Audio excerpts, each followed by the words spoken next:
is going to be a quick start guide on how to use perk. First we're going to go and open up our antivirus settings, manage settings. This will normally be turned on, but turn that off, and all this other stuff should be turned off too. After that, we can click App and Browser Control on the left here, and do Exploit Protection, Exploit Protection Settings. Make sure all of these are turned off. It's okay that this one's grayed out. It's grayed out because something else is turned off above it, but that's fine. Now we gotta go and turn off our core isolation. So we go click Windows key, type in core isolation, and it will bring this up. Make sure everything in here is turned off. I only got memory integrity, but I believe there's a few other settings depending on your Windows version. But everything on this core isolation page should be turned off. After we do that, we're gonna go to our dashboard and click this little View Guide button right here. On the documentation website, there's a Windows 10 11 guide. I'm gonna do Windows 11 in this video, but it's the same thing. You can follow the Windows 11 guide if you're on Windows 10. It won't hurt anything. Once you get in here, make sure you've done all of this stuff so far. You don't need decontrol unless it's like really bitching at you, but you should be fine. And then it says download perk utilities and run Windows 11 fix.bat. We're gonna go do that. Get this little guy up here. Go run it, and then just gonna make a new folder real quick. We got our little folder. We're going here. Boom, boom. Got this in there now. You can close that out, and it says run Windows 11 fix.bat. You can see it says run as admin, so we're gonna right click on it. Run as administrator. Little thing will pop up. Click yes, and then this will pop up. It should say successful on that, and then it should say at the very bottom, registry changes applied, please restart your computer to take effect. We're not going to do that yet, but you can just click OK, or like close it out, that's fine. And then there is the VCC redistributable and DirectX runtime. Go ahead and download these. Once you've downloaded it, go ahead and run them. So the DirectX one, click accept, next. Make sure you uncheck this. And then click next, go through and do its thing. I already got this installed, so it'll be like complete, but it'll probably take a little longer for you. Click finish on that. And then we're gonna run the VC runtime, which is the C++ redistributable one. Click yes on it, it'll say install down here. If you don't got it installed already, go through and install it. And then after that, it should say to restart your PC, which you can go do at that time. Now that you restart your PC, make sure you go through and turn your antivirus off. Go do that by going to virus and threat protection, manage settings, and make sure real-time protection's off. Make sure you got any other type of antivirus turned off as well. It could be like Malwarebytes or Norton, or whatever other variations of those there are. After that, we can go back to this perk utilities folder and run this toggle anti-cheat.bat file. Go run that, or whoops, go run that as admin actually. And then it'll say this stuff. I don't have any of them running or installed, so it says failed for me, but if you do have them running, it should say something like success or closed or something along the lines of that. I want to say for Vanguard you might have to install it now, but I'm not too sure. But this file should be all you need to run. And then after that you can click OK, you can click your enter key or something else to close it out. Go back to here, and the steps thing, it says start Rainbow Six Siege without perk. Make sure the cheat is not running. We're going to go in here, and we're going to launch the game up. Now that we're in the game, we can go through and go to our game options. And then we're going to go to the HUD tab real quick, and scroll down till we get to the environment, there we go, environment section. And then you see it says ally outlines and enemy outlines. Both these have to be turned on. After that, we can go to display. Make sure your game's in borderless. If you're in full screen, you could crash. It's kind of a gamble, but just do borderless just to be safe. Make sure you got VSync turned off. It cannot be turned on. Widescreen letterbox should be off too. And then after that, you can go to graphics. And then I would just go and put your overall quality to low. Click apply. Scroll to the bottom, and we got anti-aliasing right here. We're going to turn that to off or FXAA. I just prefer to keep it off. Click apply. apply. And then after that, we're going to go to accessibility and scroll down to team colors. Your team color should be blue and the enemy team color should be red. If you don't have it set like this, your team check will not work and you could be locking on your teammates and not the enemy. Okay, after that, we can go and quit the game out. Now we close the game out, we're back to this docs page. We're going to go back to the dashboard. Once we're here, we can just go click download loader on this real quick. It's pretty common that this will pop up as a virus. On Firefox at least, you click that little side arrow and click allow download. It's slightly different on Chrome. If you go through here and click download loader, so we're going to come up with this thing saying dangerous download blocked, and it doesn't let you really do much from here. So we're going to click this little drop down thing right here, go to settings, and type in download. And then go to the security tab right here, and it says it should be on standard protection by default. Could be on this one too, but click no protection. Click turn off, will warn you. And after that, we can go through here, refresh my page real quick, but then click download loader again, and it should pop up right in here. Now over here, we got one more thing we can do before we run the loader. We're going to go to the docs page one more time because there's a full little write-up for it. But overlays can cause issues when actually running the cheat and going into game. If you crash before like the main menu pops up, it's probably an overlay. I'm going to show you how to turn most of them off. There's still like obviously more than are written down here in this video, but these are the most common ones that people have. First, we got stats.cc.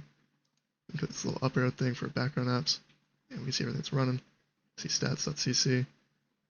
Right click on that, click quit. It's not running anymore. We got Overwolf, exit Overwolf. That's not running anymore. I'm gonna open NVIDIA. If you had an AMD GPU, it would be slightly different software, but it's kind of the same process. In NVIDIA, we click this for the overlay to pop up. You see that it is on. Go to settings and then NVIDIA overlay. Click that. Another one that is a pretty common issue is Discord overlay. So we're going to open up Discord, click this little user setting thing, go down to game overlay on the left. We see enable overlay and enable legacy overlay. Just going to click on both of those, and then we can close out of Discord. There's one more that you could do, and it's actually in Ubisoft. We're going to click on that profile, and then go to settings, interface, and then enable in-game overlay.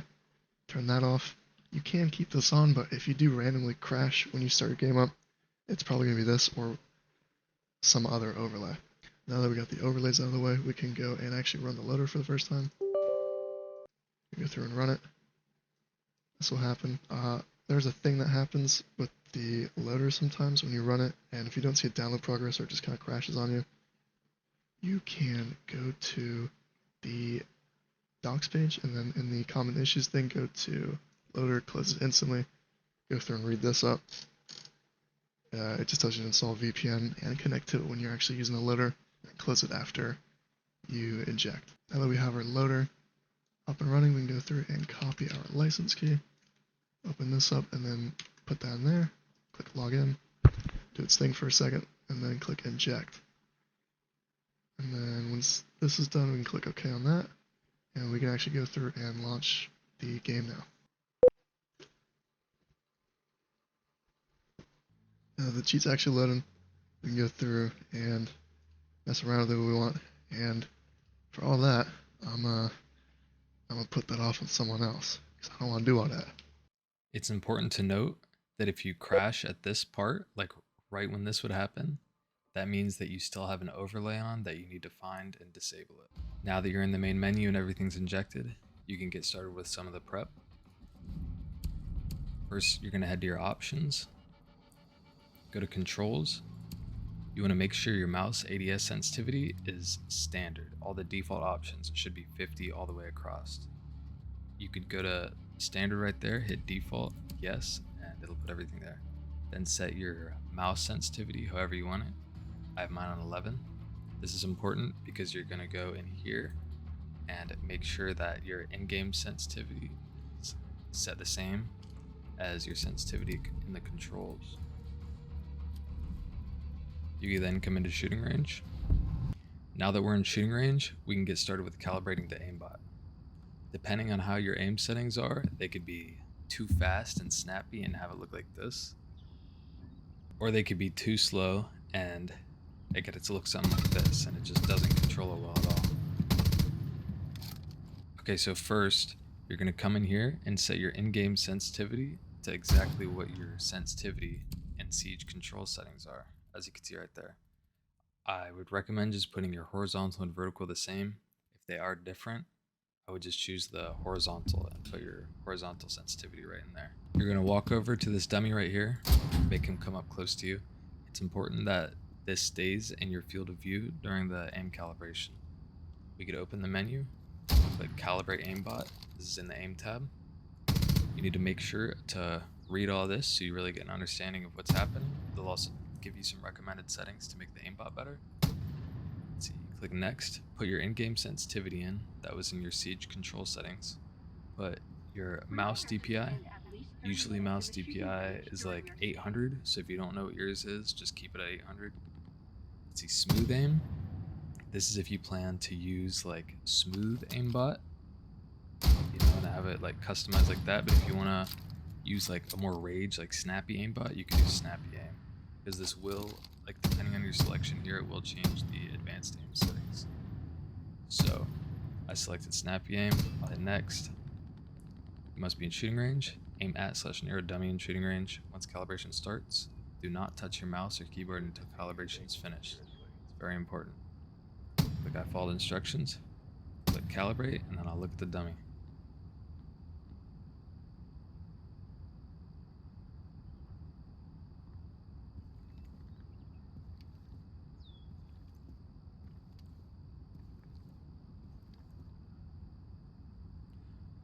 Once calibration is complete, my advanced aim settings have just changed, and now my aimbot is completely different than what you saw before.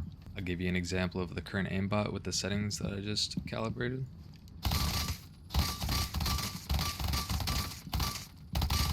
As you can see, it's very snappy. It's very important that you calibrate everything correctly. If you need to fine-tune it even further, you could come down here and click Advanced Aim, and there are some few settings for you to change. Aimbot lag frames will wait X amount of frames to send like the movement input, if that makes sense. So especially depending on how many FPS you get, if you're getting lower FPS, you may need to turn this up a little bit more for your aim to not be like shaky all over the place. But if you have high FPS, this can usually go like a lot lower. You can see it just makes it like way more reactive and fast. But if I turn it up, it's like a little bit more laggy, if that makes sense. But if you want faster aimbot, just keep that down. Let's see, constant modifier. That's the multiplier that is used in calculating like pixels to real degrees in game. So this needs to be pretty accurate, or else you'll either be too slow or too fast. As you can see, if I turn this up, it starts shaking too much. And if I turn this down, it still seems snappy, but you see it like has a little bit of pull to it. So the aimbot calibration is supposed to calibrate that so that it's as precise as possible. But if it's too shaky, you need to turn this constant modifier down, and if it's not fast enough, you need to turn it up. Now if you want smoother aimbot, you could pretty much do the same thing. Calibrate aimbot. Next, I'll click smooth aim now. Calibrate. Stare at the dummy.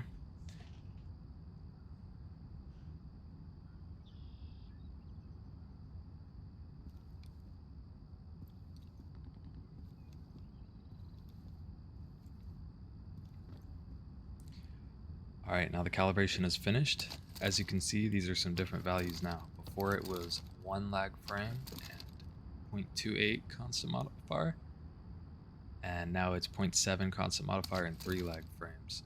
So it also auto enables smoothing. So with that off, you can see it's still pretty snappy, but it's set up in a way that allows for a lot more legit looking like smoothing configurations. Like you can turn smoothing up like that. It's like, you know, pretty slow.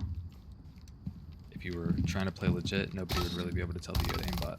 That's pretty much everything you need to do to calibrate your aimbot correctly. If you want to play more legit, you could even come down here to something like closest bone. You can see it'll hit whatever bone I'm aiming closest to. The cool thing about this with perk is if only one little bone is visible, it'll automatically shoot the most visible bone. Because if someone's leg's poking out, it won't just try to target the head like a lot of cheats. You just target their leg.